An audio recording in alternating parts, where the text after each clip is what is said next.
Hello and welcome to Season 2, Episode 27 of Jacked Up Being Frank.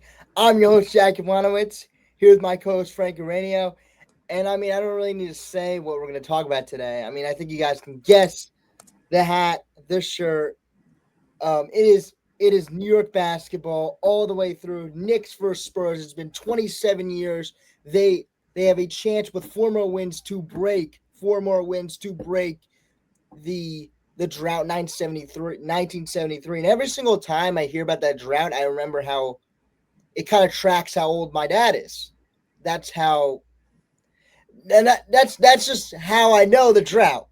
But they could start a new drought, 2026. Whoever's born 2026 will start that count. But yeah, since 1973, long time, not even the 80s, it's the 70s. So we'll definitely get into historical stuff. I know Frank has some stuff on it because the last time Knicks were in the finals, they played San Antonio. And you just talk about all the finals Knicks have been in, against Houston, against all that stuff, and how we think that the Brunson Knicks have really captivated the city. And we'll also talk about the last years where they just dominated Cleveland again. We'll kind of touch on that a little bit.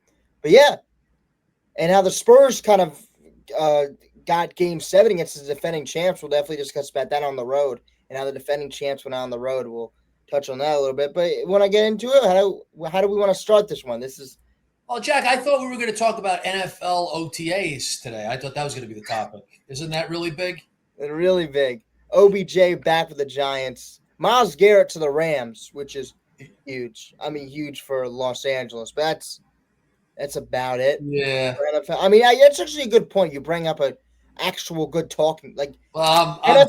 I'm NFL totally kidding. I mean, no. the Knicks NFL. weren't in the finals, maybe a little bit on it. Yeah, Myles Garrett to the Rams. That's Los Angeles Rams. They're looking at another shot, trying to get another shot in Stafford's window to get another Super Bowl ring. We'll see about that.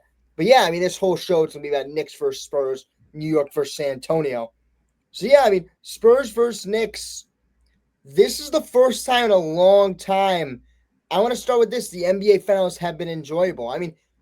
Yes, the NBA Finals as a whole is an enjoyable experience, but I really want to look back at all the finals and be like, this one out of the last 10 years has been very enjoyable.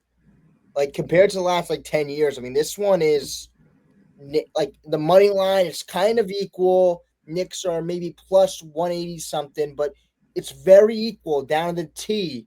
It's an even finals. Yeah, I love starting with this. This is great. I'm pulling up the NBA finals, the matchups over the years, and yeah, this is a great matchup. Like you said, it's a pretty even matchup. Like you could debate if it's even or it's slightly favored either way, and we're gonna break all that down.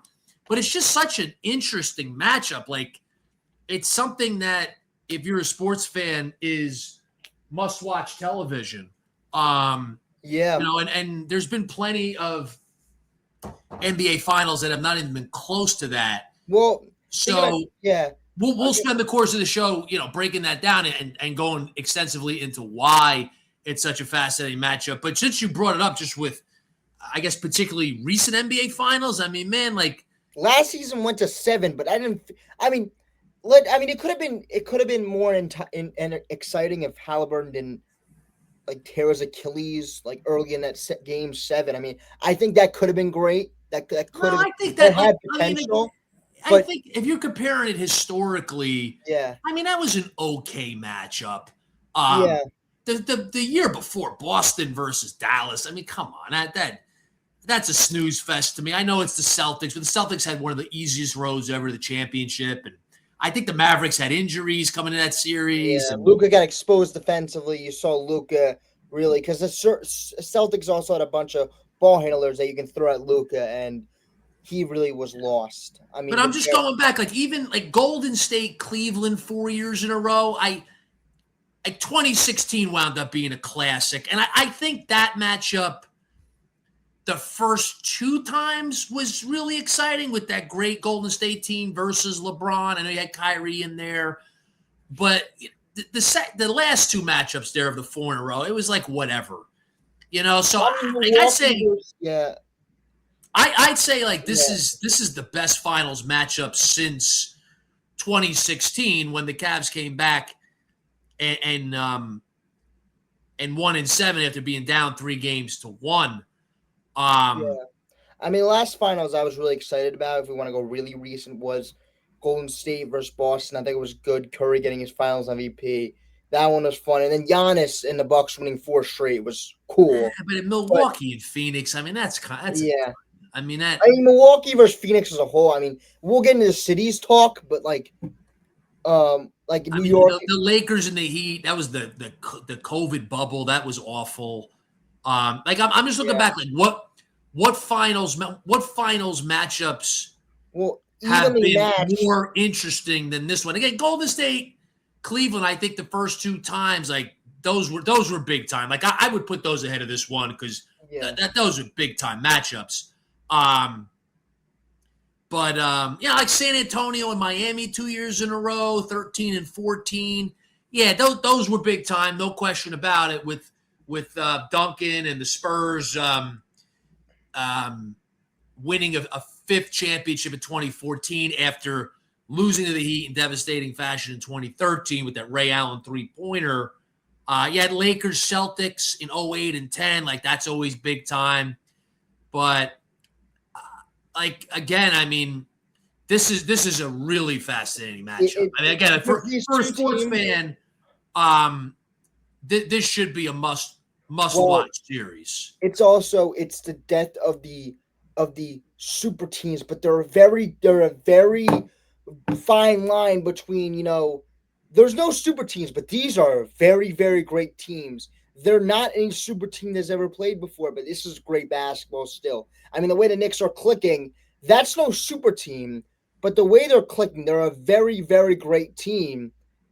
Like I think it's death of super teams, but it's the perfect way. I think Adam Silver's trying to build the league of the death of super teams, but damn well we'll still get 2 great teams. Like, yeah, I'm not ready to call either great yet. I know, like, we're just getting into word choice. Like, I'll say really, really good. I think the winner of this series, depending on how the series goes, like if it's excellent basketball, both sides are playing really well, or even I take that back. Like if one side like plays great and that's the winner, then I think you have the conversation of whether or not that team is great. And I think it's possible on both sides. For the Knicks, we have to now see the Knicks against a really, really good opponent. They've played great. The Knicks are clearly really, really good. Now it's the test against a team that's way better than anybody they've played in the playoffs so far. And if the Knicks get this done and they play really, really well, they play excellent basketball, then I think the conversation is valid. Where it's are the Knicks or do the Knicks deserve to be called a great team? And then I also think the same thing for San Antonio if they wind up winning this series.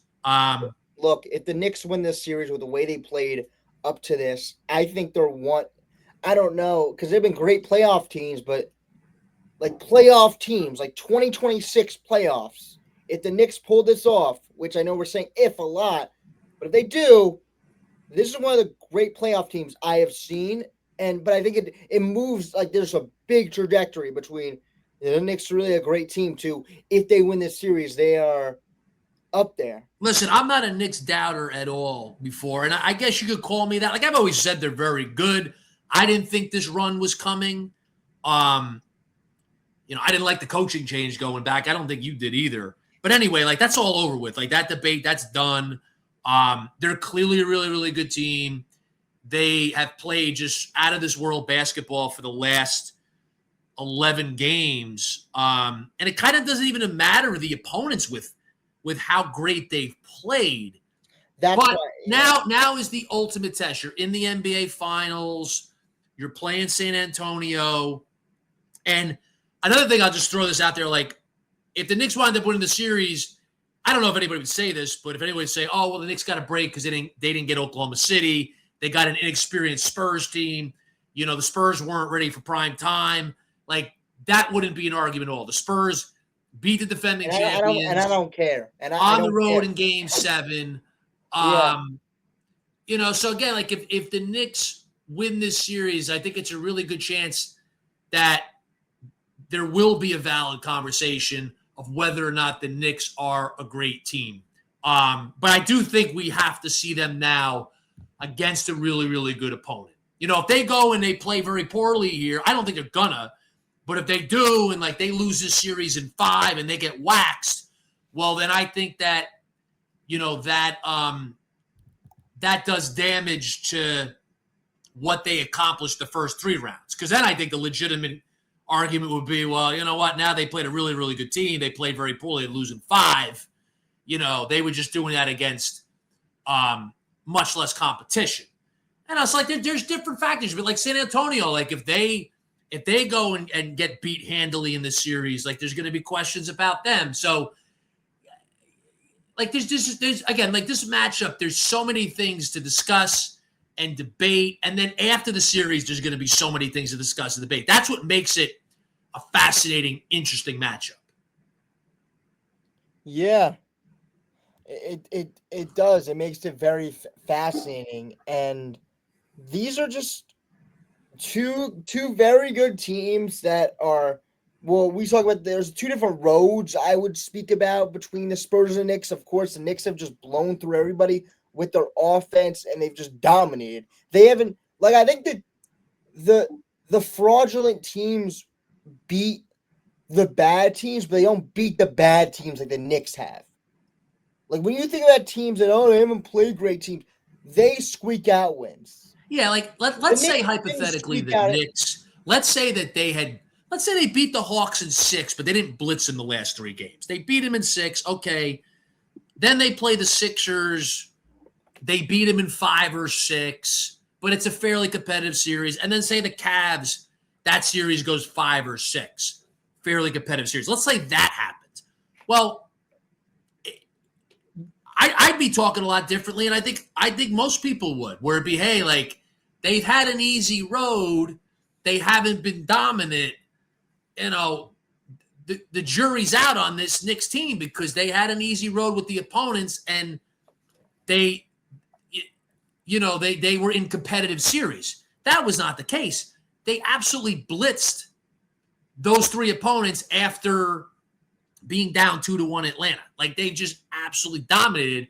And I think the way they've played, like they playing like that, you'd be at least competitive and you'd have a decent or good chance against anybody in the NBA.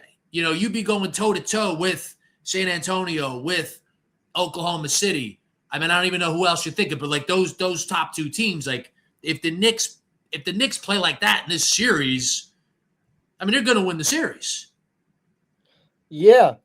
Like, I just didn't think, that was my thing with San Antonio and OKC is that if the Knicks play like they are playing, and those 2 teams can't beat them. But the reason is can you contain what the Knicks are doing right now? And that's what you got to figure out but if the Knicks just continue to play like they were playing, it doesn't matter who plays. You want to say the Spurs, you want to say the Thunder play them, okay, or like a better team than Cleveland plays them, maybe they win in 6. If they're playing like they're playing, there's no one that can beat them. It's just about can you contain them. So if you're throwing this New York Knicks team against anybody else, they're beating them. But it's just about how can your defense stop it? Because this team looks like they can beat anybody offensively. And they're going to be playing the best defense that they faced by far. Look, I think most people expect this to be a really close series. But I don't know, Jack. Like, I think there is a world where the Knicks keep rolling. Like, I don't rule that out. I don't like. I get like. I feel like this series is not. It's not easy to predict. Like I think there's multiple things that could happen here. Like I think the Knicks. I'm not gonna say roll through the Spurs, but I think that they could keep this going and go win this thing in 5. I'm not predicting that, but I think there's a world where that happens. Is there a world, though, where the Spurs win in 5? Maybe, like if the Spurs have the answer defensively and Wembanyama is just absolutely out of this world. I don't know. And like the Knicks, they have an off game or two. Like, is that possible? Yeah, but I don't see it happening. I don't think the Knicks are going to win 5 either. Like, I do think it's going 6 or 7, but I think there's different possibilities in this series. And it's just so fascinating because you really don't know what's going to happen. Like, there's been NBA finals where it's just like, you know what's going to happen. You know it's going to be non-competitive. But this one, it's just, I think it's pretty unpredictable.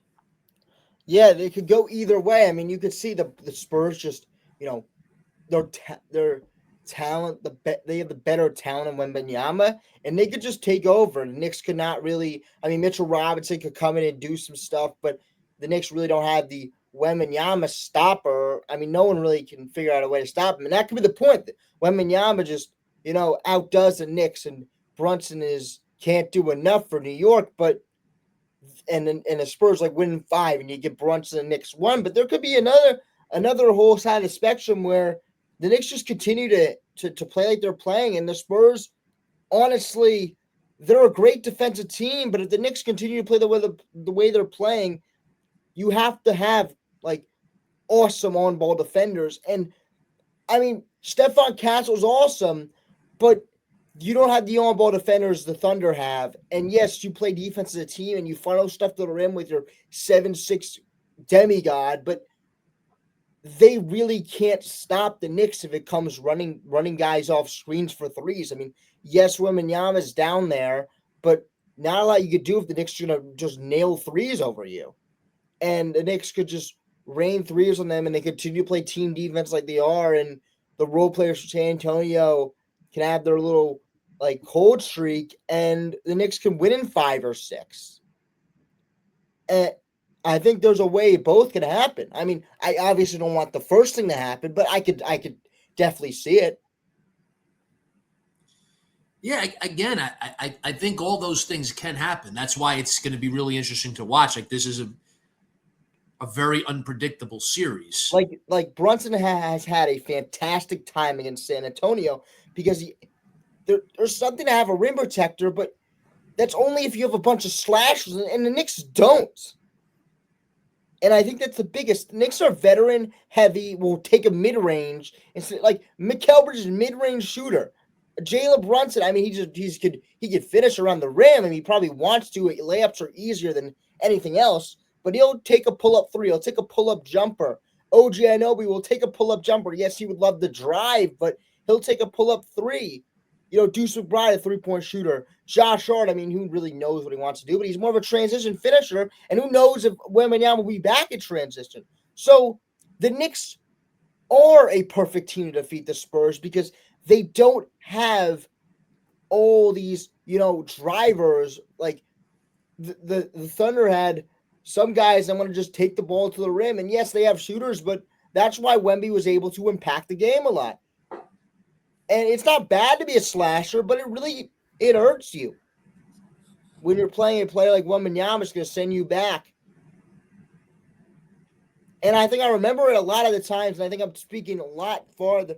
You might be like, Jack, why are you mentioning RJ Barrett? But I remember a lot of times where RJ Barrett used to drive to the rim, and there's shot blockers that always just used to send him back because all you want to do is get to the rim. And when you have players like that, Wembanyama will make a bigger impact. But the Knicks don't have players like that. But it's about, can you hit the threes and can you continue to hit them? Because if you can't, you're going to start attacking the paint. That's where Wembanyama is going to take advantage of his size. So, how much is on Wembanyama in this series? I mean, you've mentioned his name a lot, and it kind of feels like the series may ride on him. But he's so great.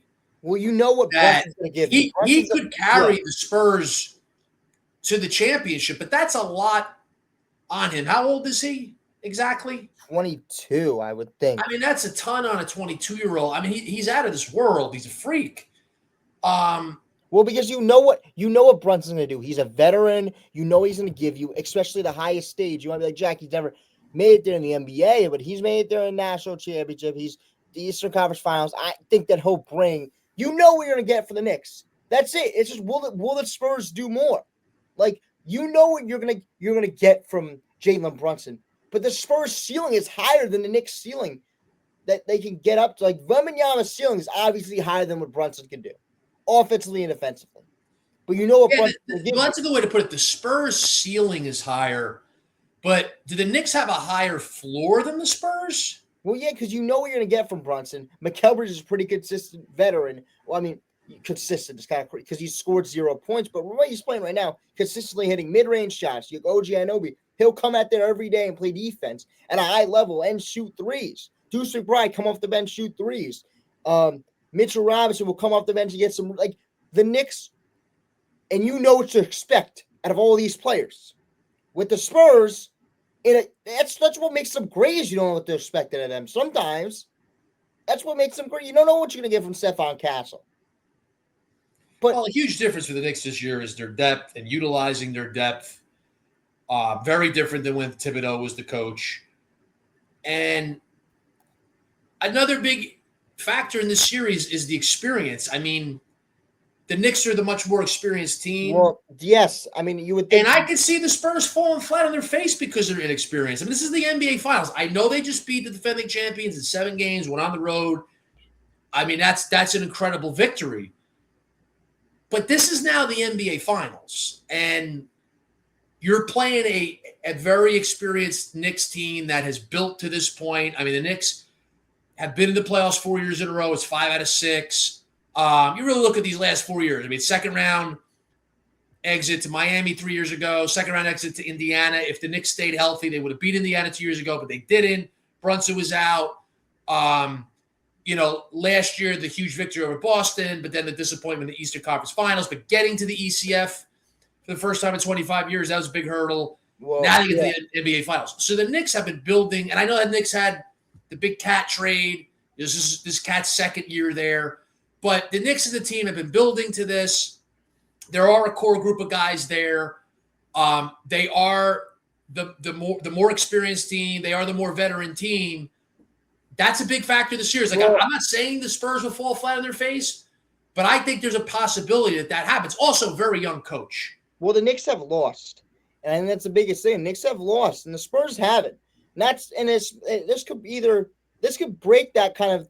Well, this could be the punch in the mouth for the Spurs. Like the Spurs project to be a team that could be a dynasty, but this year could be the year that they get their butts kicked in the finals.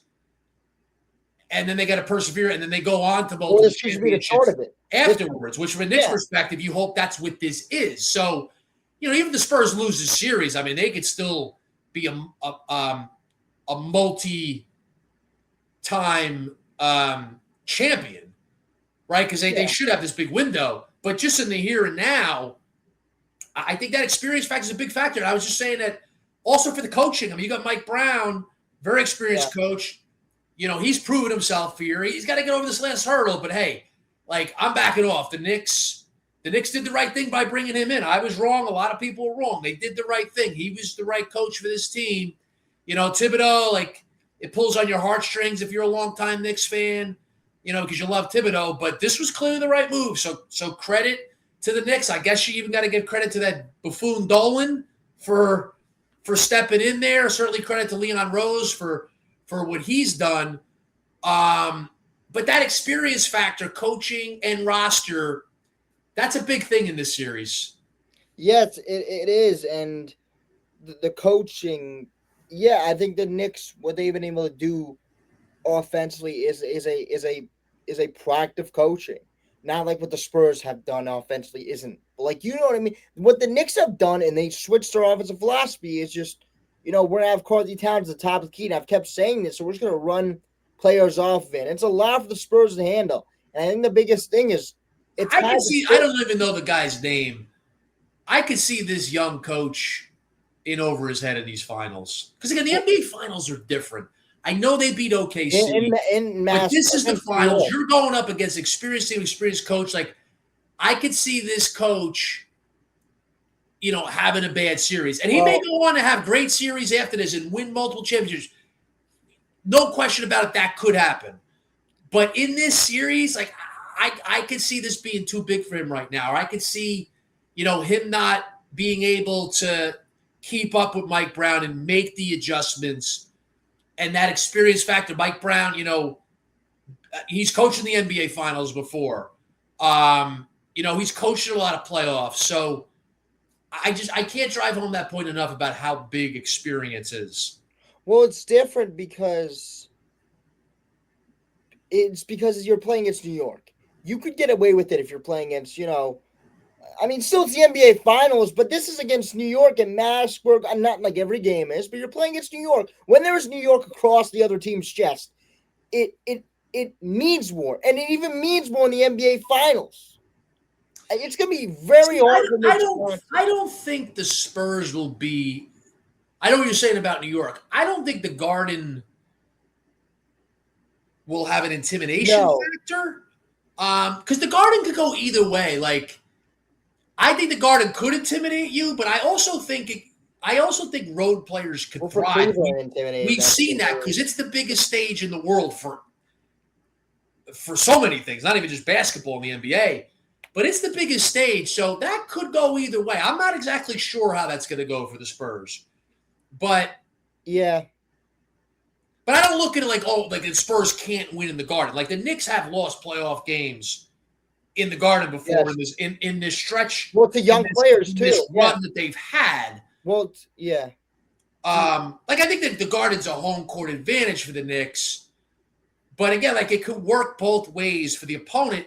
It also not for this Knicks team, but for not for this Knicks team this year, but in the past, I think the Garden maybe worked against the Knicks because of the pressure in the Garden. Some of those games they lost in the Garden.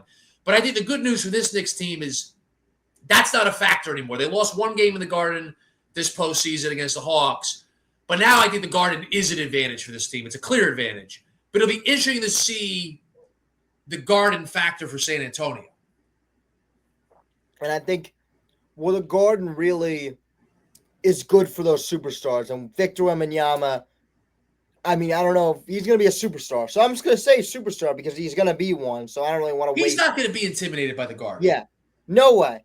And he's the big X factor here. So no way. But I don't think that too. Like if he's going to play really well, like the Knicks could probably just say, who cares? And then leave. Like if the role players aren't playing well, who cares? Like it's kind of the thing of like, we'll let you get what you want, but the role players could be something else for San Antonio. If they keep it up, yes, they'll have a shot.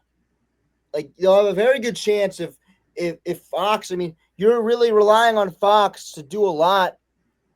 And then Stephon Cash do a lot. Will he keep this up? I mean, he's playing ridiculous basketball in playoffs. Like, very well for him. But can he keep it up? Can Julian Champagnie? Can Devin Vassell? Can Dylan Harper keep it up? I know. Oh, can't have a Rutgers guy win the NBA championship. But can they keep it up? Because, let's just pick on Harper. 13 points per game. I mean, you really thinking the Knicks are going to be, like, game planning for him? No, they're not going to be game planning for Devin Vassell, who's hit some threes. And it's just like, will they step up? Because I think it's got to be like Wembanyama is 7'6". You're going to try your best on him, but it's about everybody else. And the OKC Thunder did a bad job of focusing on everybody else. And they also did a bad job of guarding Wembanyama, of course, but they just kind of had some trouble shutting down everybody else. And the Knicks are do a deep, are going to try to contain Wemby. I don't think they will. I think all the stuff about the Knicks having, a way to contain Wemby is not going to be possible in the NBA Finals. I think you got to shift your focus to everybody else. And as I look down this roster, I don't see someone that really brings fear into me other than Victor Wembanyama in the NBA Finals. And that's a take, but it's just, I mean, it's really hard to instill fear. Like but like there's no one that really instills fear in me to take over a playoff game other than Victor Wembanyama. And How much yes, stock do you put in the regular season matchups and the NBA Cup final? Like, what could we draw from that, if anything? I don't. I would love to say something, but I don't think so. Like it's probably all that it could say. Okay, you could put OG Anunoby on Victor Wembanyama, but still, it's just he's taken advantage of these smaller wings. I mean, OG Anunoby's a strong guy, but he's still a ton of inches smaller. And you have Mitchell Robinson. Mitchell Robinson just doesn't have the kind of mobility to guard Victor and the height. I mean, this is just I don't think you're going to figure. Like I think the people that are thinking that Knicks are going to figure out a way to contain Wemby is up and over their head. Now, what they aren't up and over their head about is that everybody else in the Spurs team, I mean, is just it's kind of just pick your poison after that. Who's going to really step up for them, or pick your not poison for the Knicks, but pick your kind of guy. I mean, yeah, I mean, but that's the thing about this Spurs team. That's why they've been really good. So I don't want to say that, but that's why they've been very good. Yeah, and then the betting lines. I mean, the Spurs are minus 190 favorites to win the series, which means they have about a 65% chance to win. Like that seems high. But it like in numbers wise in the sports books doesn't really sound that high. But what are they 60? Are they? That's a pretty significant favor. 60, I would say 60, 40. Is that purely because of Wembanyama? I mean, I look. I know he's. That's purely because they beat the Thunder, and I think also because they beat the Thunder. Yes, Wembanyama is great, but they beat the Thunder, the defending champions. I know that the defending champions were beat I just feel like if you put everything in the shredder with this series, like San Antonio, it's maybe you said 60-40, like 55-45. I mean, yeah, maybe 55-45. I mean, champions. Jack, this is the thing. Like, I just don't know, like, how much of a factor was the Knicks' opponents in the first three rounds? Like, is it, they just crushed these absolute pretenders. Like the Hawks aren't any good. I know they're a decent team, but they're really not any good. They were not a contender to do anything. The Sixers they're always a pretender. I mean, they're pretty much a joke.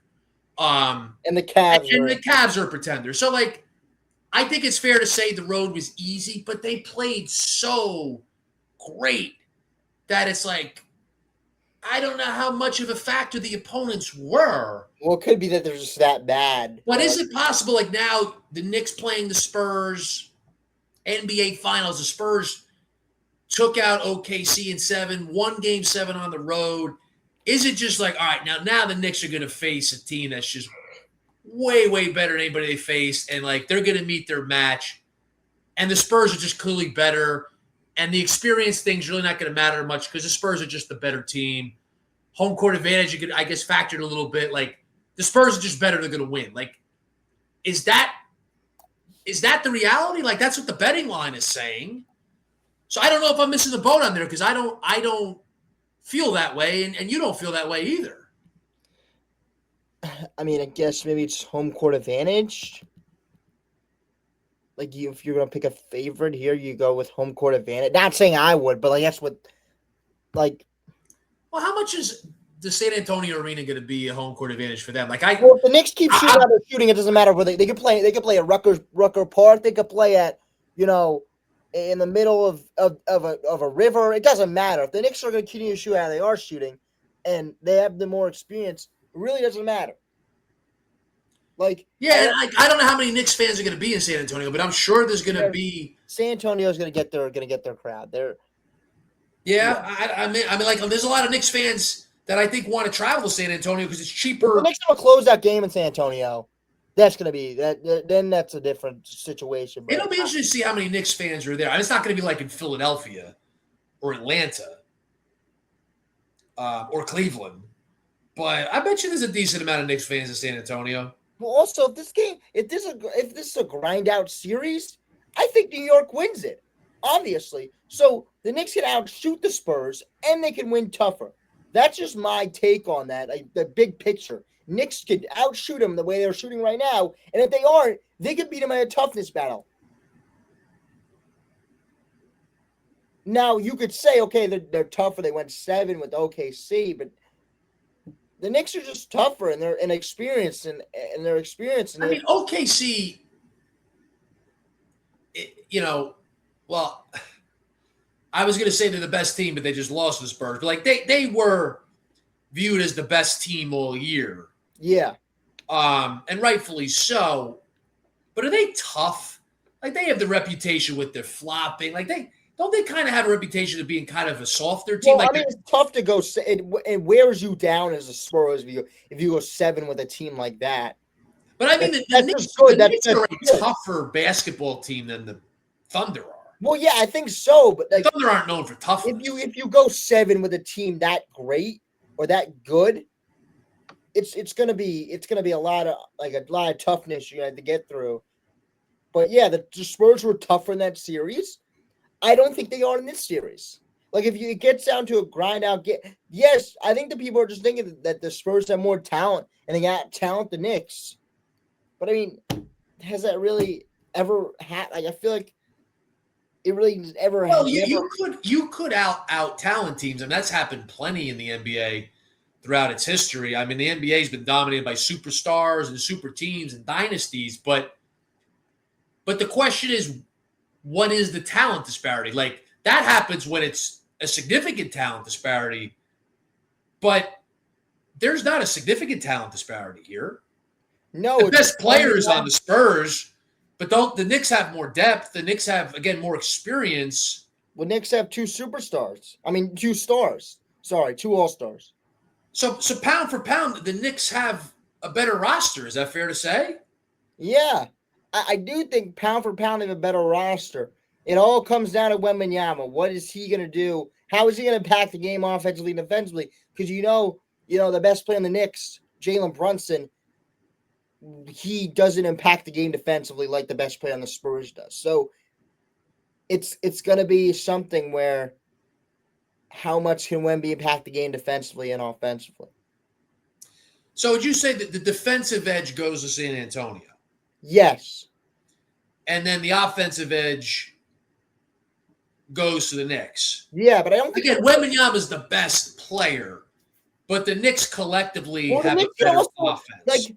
Like Stephon Castle's a good on-ball defender. But, I mean, besides that, I mean, they're great. They're a great team defense, but it feels like one-on-one, the Knicks can really still run their stuff. Yes, they're a better defensive team. Yes, they'll do more stuff to hurt those kind of sets and stuff than the Cavs and Sixers and Hawks will do. But I mean, really, when it comes down to players, the on-ball defenders only scare me other than Castle. And yes, you have the big Wembanyama down low, but that's besides the point. Talk about on-ball defenders. Who will hurt those actions? Who will stop those actions? And I've got the Knicks so many wide-open shots, and when you give the Knicks, I mean, not even wide-open shots, just like a sliver of room. And when you give the Knicks a sliver of room right now, they're knocking down that shot. So then, what adjustments do you anticipate having to take place in the series? So what are the things that the Knicks are going to have to adjust to in-game, come out of halftime, but even at other points of the game? And then what are the things the Spurs are going to have to make an adjustment on? Well, what do you focus on? Do you focus on not letting Wembanyama drop 40, or do you focus on other people? And that's what I've hit on, is if you really try to do both, that's not going to work. You're going to get shredded in both. You have to focus on one because Wemby's too good, and that surrounding cast is, let's be honest, too good. As much as I've said about them, but if you're just going to focus on Wemby, that outside cast is gonna hurt you. So you're going to have to worry about who's gonna guard Wemby, and do we trust him enough to go one-on-one. If Mitchell Robinson's against Wembanyama and Mitchell Robinson is getting torched, now what do? Do we continue the matchup? Do we bring two? And do we let somebody shoot? Who do we let shoot on this Spurs team? I think that's the big thing out of game one is who are the Knicks going to leave open? Because you're definitely not going to leave Wembanyama an island all game long. And I think the Knicks, even though the best center the Knicks have played up to this is Joel Embiid, and the way they played him is Joel Embiid's a way different player, but they were very smart with their doubles a few years ago with Embiid, but Embiid's a way different player than Wembanyama. But the way the Knicks have doubled and recovered has been nice and very good. They beat the 76ers before this year, and they beat them in 6 a few years ago, and they really came with late doubles. They did a lot of stuff like that. So I think understanding Wembanyama's play style and understanding when to double, and the Knicks rotations have also been very well too. So yeah, and the Spurs have to look at these Knicks sets and be like, what are we gonna do? We gotta be way more physical. If we're gonna come out there and be lax and the Knicks are gonna hit threes, we have to get up in those and we have to go over screens. And I think the biggest thing is, what do we do with Josh Hart? And I think, do we put Wembanyama on Josh Hart? And not because I want Wembanyama to guard Josh Hart because Josh Hart's Kyrie Irving, but it's because Josh Hart is the only like shooter that you could just leave open, and he'll hit him.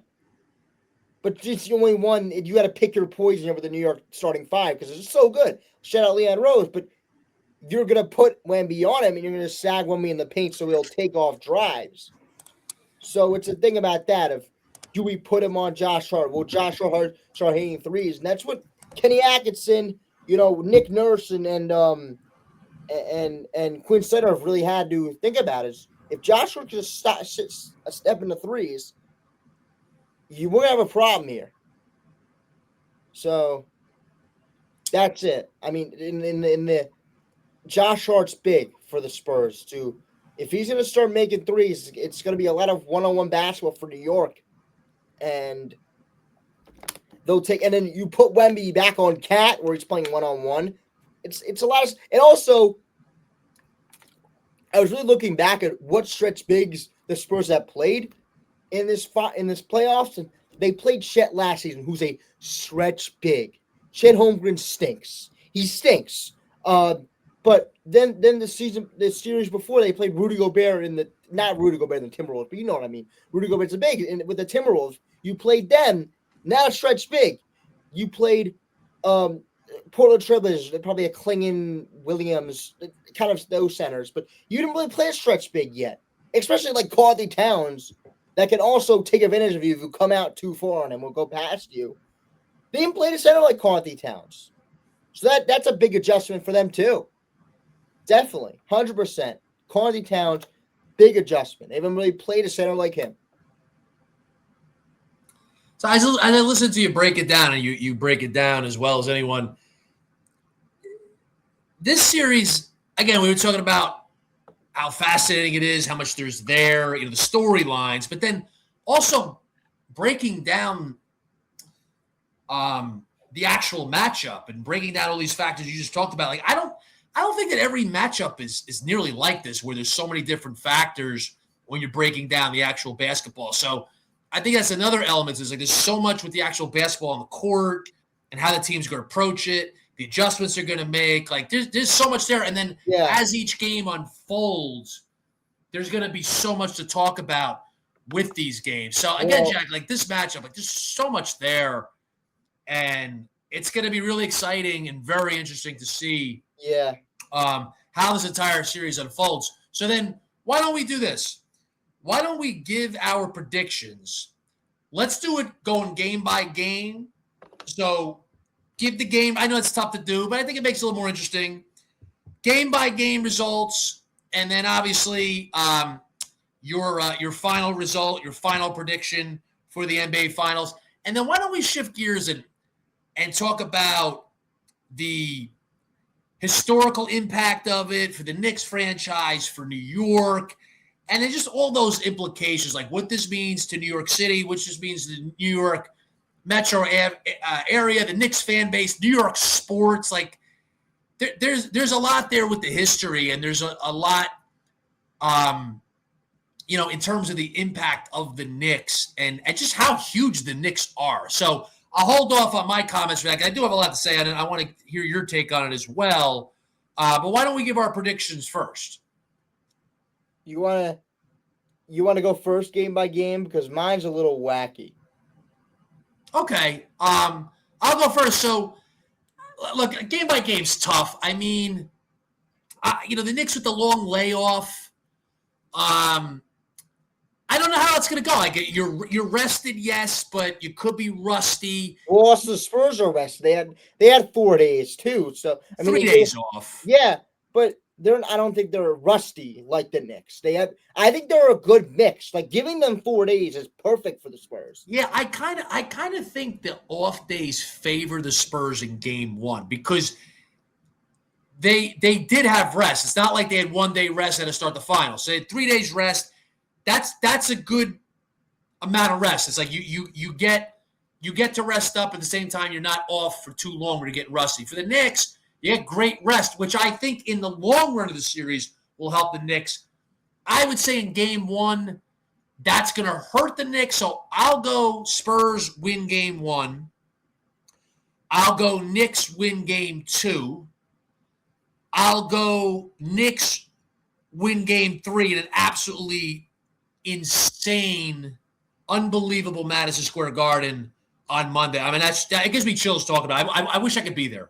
I wish you. I mean, much more than me. I wish you could be there. I don't know if you have any plans of going or not. Anything in the works? Yeah, but I mean, to be there on that night or any of these nights, but on Monday night for Game 3, that place is going to be insane. The Knicks will win that game.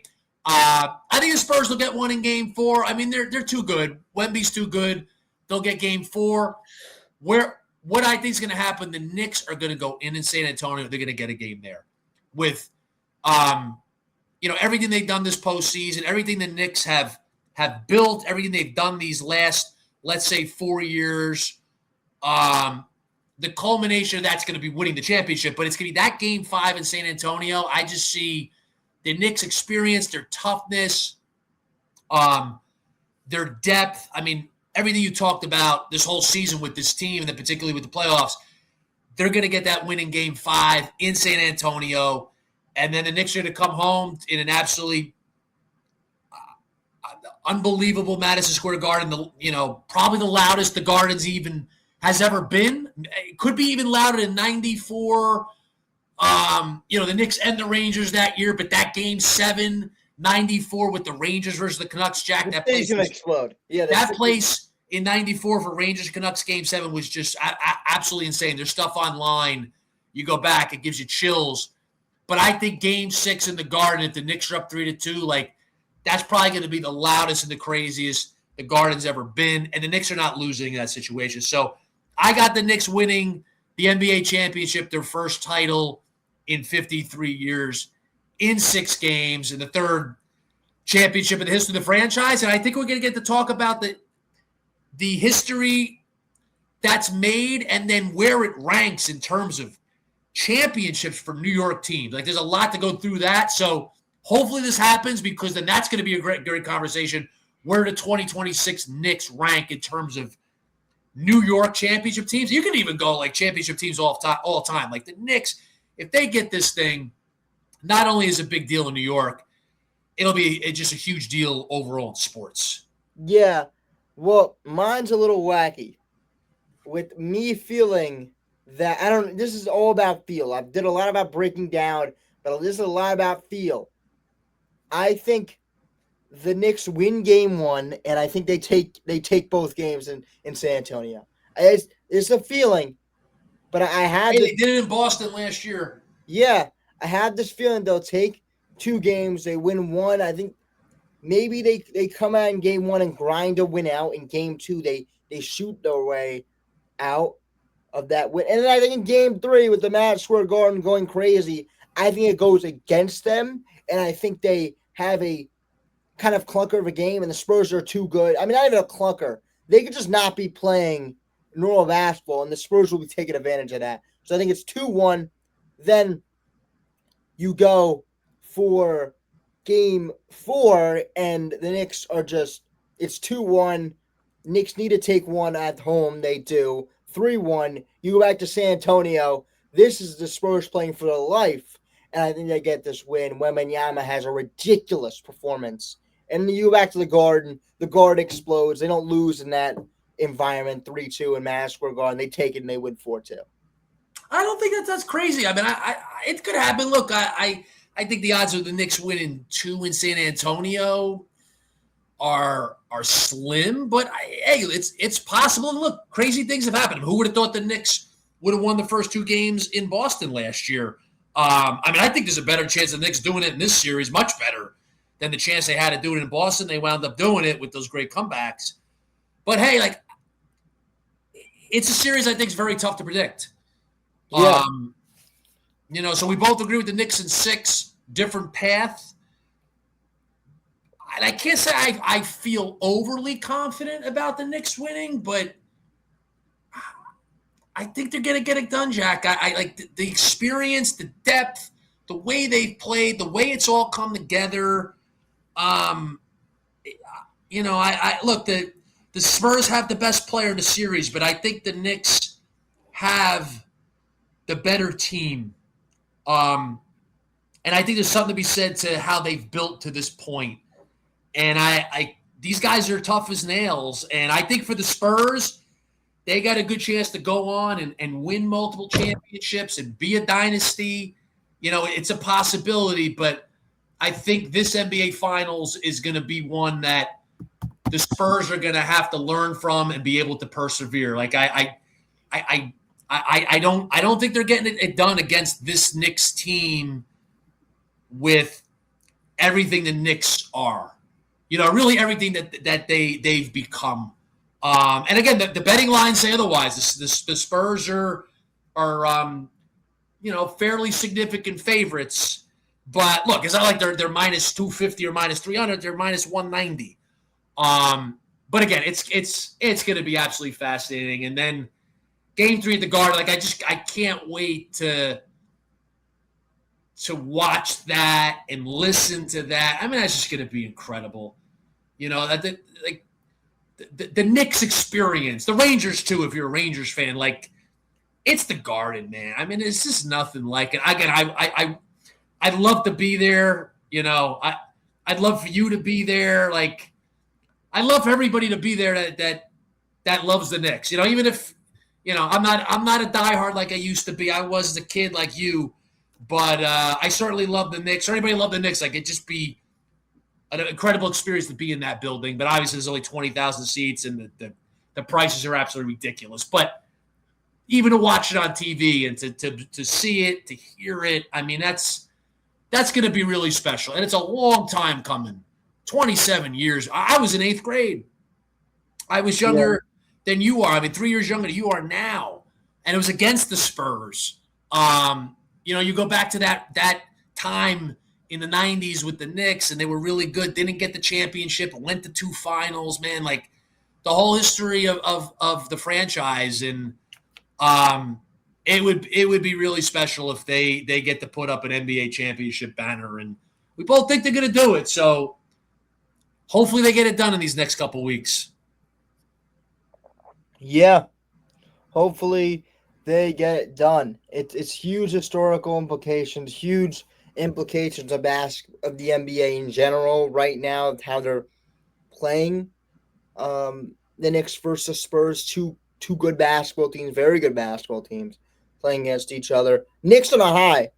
And not like they played last night, but they're hitting shots and hitting a bunch of them and in a row, and the Spurs got to figure out a way to stop it, because I know how not bad, but how not good of opponents the Knicks have played, but they couldn't figure out a way. So it's time for the Spurs to. Yeah. Yeah, this is great, Jack. I mean, this is I guess in a way it's gonna be fun. It's gonna be agony. It's gonna If this series goes 7, that's gonna be yeah. I mean agony, like living and dying. I know you live and die every play, every second of the game. I'm not like that anymore. Like I'll watch and enjoy it. I want the Knicks to win. I really want them to win. I know for a lot of people, like the games, you're going to be living and dying everything, and it's going to be agonizing. But if they pull it off, it's all going to be worth it. If they don't pull it off, obviously that's going to be really disappointing. But heck, the Knicks are back. Regardless, the Knicks are back. You do want that championship, but there was certainly a long stretch there where you wondered when the Knicks would get back, and you just didn't know. I mean, there was almost no hope. It was really, really bleak for a long time, and for them to be where they're at now, it's just incredibly exciting for the Knicks fans. It's exciting for New York. It's exciting for the NBA. I mean, to have the Knicks in the finals, I mean, it's huge. I mean, it's the Knicks. It's the New York franchise. It's the Garden. yeah. I mean, I grew up on a shitty basketball.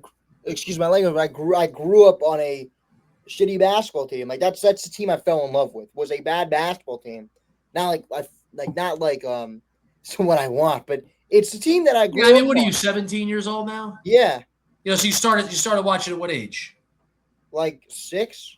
Yeah, I mean, they were terrible then. I mean, you're going 2015, 2016. They were terrible. They were terrible for several years. Yeah. So you experienced quite a bit of it. I mean, it goes back even further than that. Really, it goes back to the 01-02 season. Like they had the 12-13 season. They had a stretch of 3 years in a row that made the playoffs. But outside of that, I mean, they were a laughing stock from 01-02, for 2 decades. I mean, really until the 21, what was it? The 2021 season they made the playoffs and they missed the next year. But it was really 2 decades where the Knicks were a laughing stock. So it was a long, long time. But if they win it, then I think you could say it was certainly worth the wait. You wish it would have happened a lot earlier, and they wouldn't have had that terrible 2 decades. But it'll all be worth it if they win this championship. Yeah. It's 4 more wins away for Mike Brown's Knicks to get a chip. It's something I didn't think I was going to say, but it's possible. It's clearly possible. I mean, I thought going to the playoffs, not zero chance to win the championship, but I thought it was very slim. I think a lot of people thought that. Even the whole season was like, I think the finals was going to be slim, but the way the Knicks have made the finals is different. Like, if you said the Knicks made the finals, I think there'd be a different way of you saying that. Like, the Knicks made the finals, but, they beat Detroit in a tough series. But Spurs are just, the teams out west are just better than teams out east. But the way the Knicks have played and beat, not even Detroit, but they beat other teams is just ridiculous. And Detroit isn't even like the Cavs beat them fair and square. Cavs blew them out. So it is what it is. So, I mean, man, if you said the Knicks made the finals, I'd be like, okay. But the way the Knicks made the finals gives them a chance to. They raised their game. Yes. Several levels up. Like I don't think there's anybody in the world that thought they were going to play like this. But if you look at it, hey, like there was that chance that the Knicks would step up these playoffs, and no question about it. Look, I'll be honest. Like, I have my doubts, and I look back now and I say, you know what, I factored in too much Knicks history. Like, you tend to do that, especially if you're older. It's like, the Knicks are going to find a way to not get this done. They're going to find a way to lose. Maybe they get back to the ECF. Or maybe they get to the NBA Finals, but then it's gonna end there. Like just because of the history, you have your doubts. But that's obviously wasn't fair to this team. And again, look, they got a lot of work to do. This is not going to be an easy series. This is going to be a really tough series, but it's also going to be a really tough series for the Spurs. So it sets up to be a great matchup, and maybe we wind up with an all-time classic series. Like there's a chance of that. I don't think my heart can handle that. Like, I think it's great when Yeah. like other series are all time classics, but that's why I love when the Knicks beat up on teams. I said it Yeah. like the Knicks. When you talk like that, it brings back memories of my childhood because I lived and died the games. I mean, Yeah, 94, that was so disappointing. But the whole ride, like, you look back, it was a great ride. Look, they lost in 7. They're up 3-2 against the Rockets. And it's tough, and then the next year, the tough loss to the Pacers. They lost to the Bulls in 96, the Heat in 97, the Pacers in 98, 99, the run as an 8 seed. The Spurs were just too good. So that, like, losing those finals, like, obviously disappointing, but it's like, the Spurs were just much better. Like, the Knicks weren't winning that series. But like at that time, Jack, as a Knicks fan, you're like, well, the Knicks are just going to get back. Like, they're just going to keep being good. In 2000, they went to the ECF, lost a tough one to the Pacers in 6. And then we know they didn't get back to the ECF for 25 years. So, if you were a Knicks fan back then, like, you took it for granted. You thought it would all just continue, and you thought eventually they would get that title. And here we are 27 years after the last final appearance, but here's the opportunity. yeah. Here's a shot for New York. I mean, it was always like, oh, New York will blow up if the Knicks win the championship. But I was like, I was always like, do you really think that's gonna happen? I mean, not like I said that, but it's like it would ever happen. But now New York has a chance. Well, think about New York. New York is a basketball series, basketball city, excuse me. And look, it's tough to say the Yankees aren't the biggest sports franchise in New York. They are. I mean, look, the But championships, no, I mean, the yes, they're history. big, but it's. I don't want to say it's split because it's the Mets and they're the Mets, but it's not everybody likes the like. It's I mean, not everybody likes the Yankees. There's two baseball teams called New York. It doesn't matter if you're a Yankees fan or not. You got to know there's two teams in New York. Yeah, I mean, the But Yankees are there's only one clearly team in New York, the. the Knicks. Yeah, I mean, right, with the NBA, there's really one team in New York. The Nets are a joke. Like, I don't even consider them a New York team, really. Like, they came from New Jersey, they're in Brooklyn, they're a joke. Like, who's a Nets fan? If you're a Nets fan, like, I don't want to say there's something wrong there, but they're kind of like, come on, like, you're not you live in this area, you're a basketball fan, you're not a Knicks fan. Yeah. Like, that's maybe I should stop my tangent of the Nets, but I'm expanding upon your point. Like, the Knicks are the basketball team in New York. You make a good point. There's two baseball teams now. The Yankees are a bigger deal than the Mets, but the Mets are a significant franchise. They're a team, okay? Oh, Well, and the Mets have a strong fan base. And New York is a National League town. I mean, it started as a National League town. The Yankees came after the Giants and Dodgers. So, I still think New York is a National League town. But, the Yankees are the biggest sports team in New York. And look, big part of that is their success, 27 championships. But New York is clearly a basketball city. And the Knicks are the team of New York. So, the Knicks are a huge deal. I mean, they're a far bigger deal. They're a far bigger. I gotta slow down. They're a far bigger deal than any sports franchise in New York besides the Yankees, I think.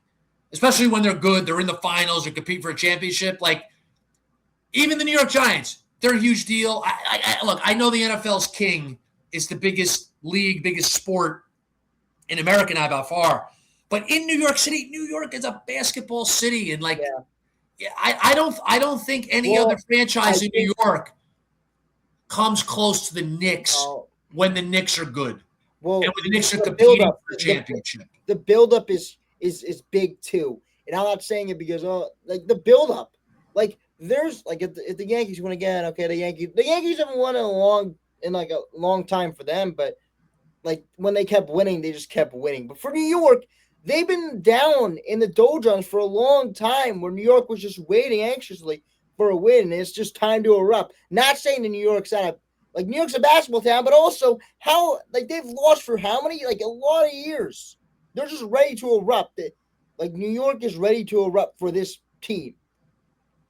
And it's like it's just that the Knicks are a different thing in Well, New York. I think it's also because they've lost.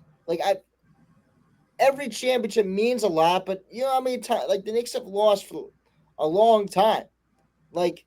if the Yankees and their Yeah, I mean that's clearly a factor too. Yeah. But again, it's a basketball city. yeah, So again, like the hockey teams don't come close. I mean, the Rangers, when they're good, it is a big deal. The Garden rocks. Like the Rangers are a big deal when they're good, particularly the playoffs. But there's others.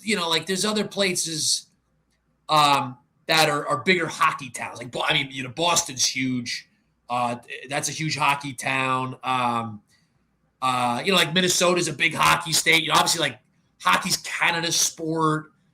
But again, none of these other New York teams to me come close to the Knicks when the Knicks are good and to compete for championships. Except again, the Yankees. The Yankees are the biggest sports brand in the world. Like, it's the New York Yankees. You put them aside. But again, even the Giants, like when the Giants win Super Bowls or the Giants are competing for championships, like it's a huge deal, and the NFL is king. But basketball is king in New York, and this is enormous. The city's on fire for the Knicks. Yeah, the city is on fire, and in 4 wins, the city is going to be on fire. So,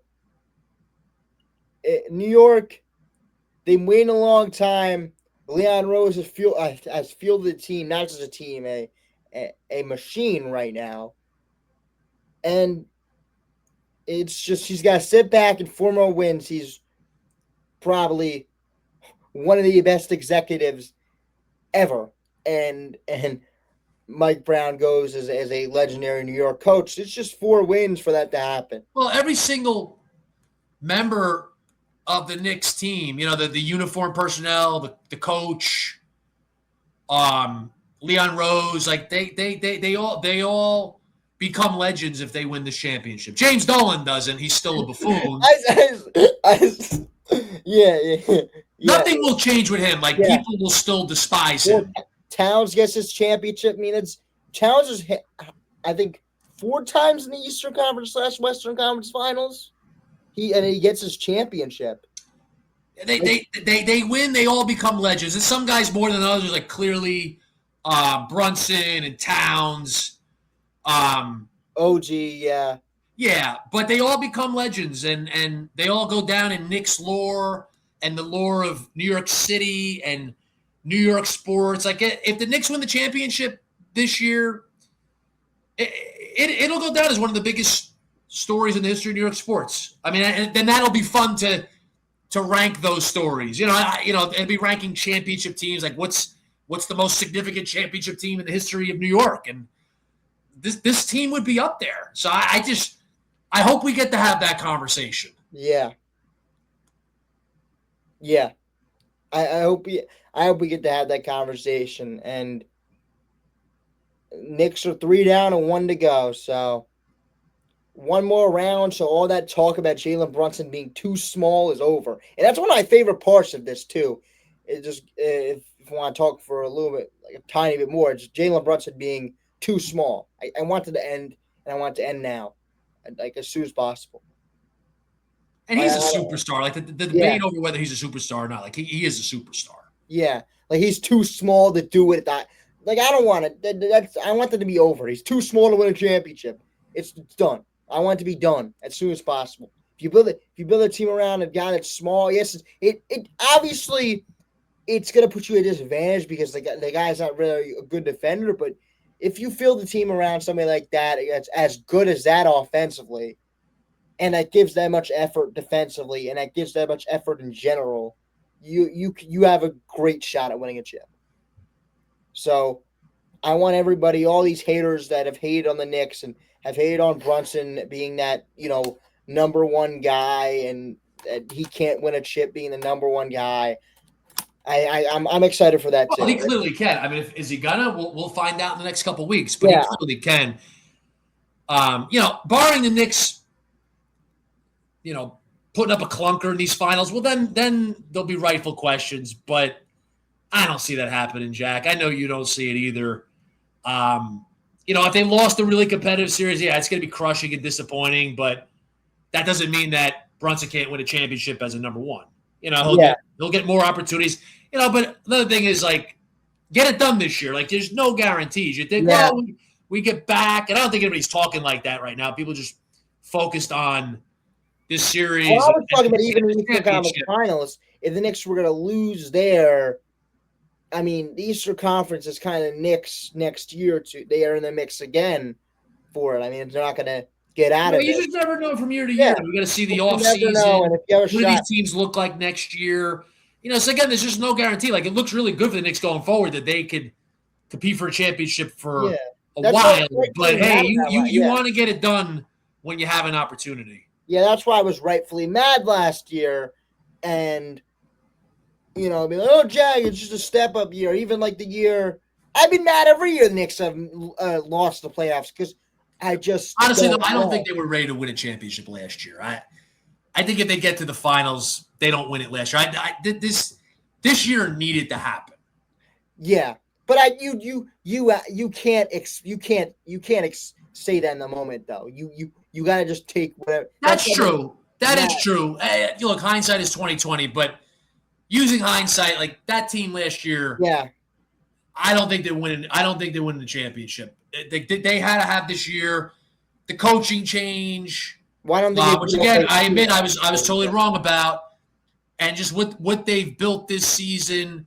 Using the regular season to get ready for the playoffs, and then just what they've done in these playoffs after a tough start to it, just playing out of this world. And here they are with this opportunity to win it all. So yeah, that's gonna do it for this episode of Jacked Up Being Frank. We discussed a lot about all about the New York Knicks and their finals matchup, and we'll see you guys next time. And hopefully that'll be when the Knicks win the championship. Maybe we'll try to schedule it maybe one more before. But yeah, that's gonna do it. Have a nice time, and let's go Knicks.